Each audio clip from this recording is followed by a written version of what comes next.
My most important accomplishment, that is such a hard question because I really feel that I am accomplished because of God. I feel like He's done everything for me and in my life.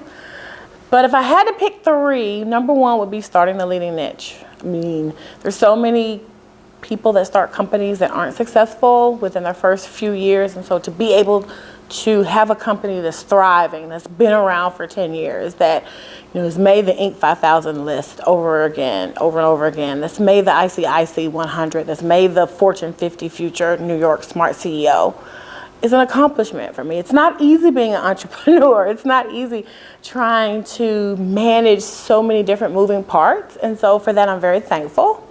The second accomplishment would be a client that we had actually in Nigeria. A lot of people think Nigeria or Africa, and they think that it's so difficult. But we were able to help a client there win the work, do well. We beat a very large consulting firm to win this work. And as a small company, which is like a fly on a wall, that was able to come in and win against a company that has probably over 150 offices was great. And we won that work because we decided to hire a third of the workforce locally. So it was an 18-member team, and we hired 6 of them locally, and we were able to mentor them. They were able to participate in senior level discussions. And after the contract was over, they either took jobs with the customer, with the government, or with investment firms. And so it was gratifying to know that we built local capacity in a difficult environment, and an environment which a lot of people aren't willing to go to, and we were able to do it and be successful. And our client survived the financial crisis there. So we were really excited about that. And then my third accomplishment would be getting into the Harvard Business School.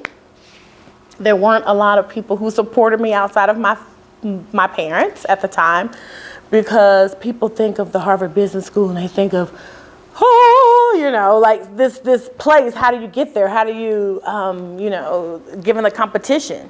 And it was the only place that I applied. I decided I was not going to apply to any other schools, that I had to get into Harvard Business School.